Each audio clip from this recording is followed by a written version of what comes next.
ساتواں قتل۔ پھر ایک طویل عرصے کے بعد عرب اور شام کے کسی ملک میں ابو سفیان کی اولاد سے ایک شخص پیدا ہوگا جو سعید زادوں کو قتل کرے گا۔ اس کا حکم ملک شام میں چل رہا ہوگا۔ اس دوران شاہ روم عیسائیوں کے ایک فرقہ سے جنگ اور دوسرے فرقہ سے صلح کرے گا۔ لڑنے والا فرقہ قسطنطنیہ پر قبضہ کرے گا۔ بادشاہ روم دارالخلافہ چھوڑ کر ملک شام میں آ جائے گا اور عیسائیوں کے مرکوزہ فرقہ دوم کی مدد سے اسلامی فوج ایک خون ریزی جنگ کرے گی اور فرقہ مخالفت پر فتح حاصل کر لے گی۔ دشمن کی شکست کے بعد فرقہ موقف میں سے ایک شخص کہے گا، آج صلیب غالب ہوئی، اس کی برکت سے فتح نظر آئی۔ یہ سن کر لشکر اسلامی کا ایک باہمیت نوجوان شخص اسے مارے گا اور پیٹے گا اور کہے گا، دین اسلام غالب آ گیا اور اس کی برکت سے فتح نصیب ہوئی۔ بادشاہ اسلام شہید ہو جائے گا۔ پھر مسلمان اور عیسائیوں دونوں اپنی اپنی قوم کو مدد کے لیے پکاریں گے، جس کی وجہ سے مسلمان اور عیسائیوں میں خانہ جنگی کا منظر برپا ہوگا، جس میں بادشاہ اسلام شہید ہو جائے گا۔ عیسائی ملک پر قابض ہو جائیں گے اور آپس میں دونوں عیسائی قوموں کی صلح ہو جائے گی۔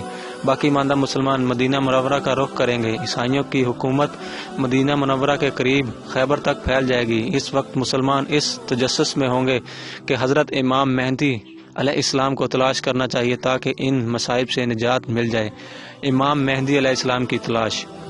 حضرت امام مہدی علیہ السلام اس وقت مدینہ منورہ میں تشریف فرما ہوں گے۔ اس خوف سے مسلمان مجھے ناتواں کو اس عظیم الشان کام کے لیے چن لیں گے، اس کے لیے مکہ چلے جائیں گے۔ اس زمانہ کے اولیاء کرام اور ابدال حضرت امام مہدی علیہ السلام کی تلاش میں ہوں گے کہ انہیں اپنا امیر بنا کر عیسائیوں کا مقابلہ کریں اور اسلام کو غالب کر دیں۔ مہدی ہونے کے بعض لوگ جھوٹے دعوے دار ہو جائیں گے۔ ان حالات میں حضرت امام مہدی علیہ السلام خانہ کعبہ کے ایک کونے اور مقام ابراہیم کے درمیان والی جگہ تک طواف کرتے ہوئے پہنچ جائیں گے۔ آدمیوں کی ایک جماعت آپ کو پہچان لے گی اور ان کے دل چاہیں گے یا نہ چاہیں وہ جماعت آپ صلی اللہ علیہ وسلم کے ہاتھ پر بیعت کرے گی۔ اس واقعے کی ایک نشانی یہ ہے کہ اس سے قبل گزشتہ رمضان المبارک میں چاند سورج دونوں کو گرہن لگ چکا ہوگا اور بیعت کے متعلق آسمان سے یہ آواز آئے گی۔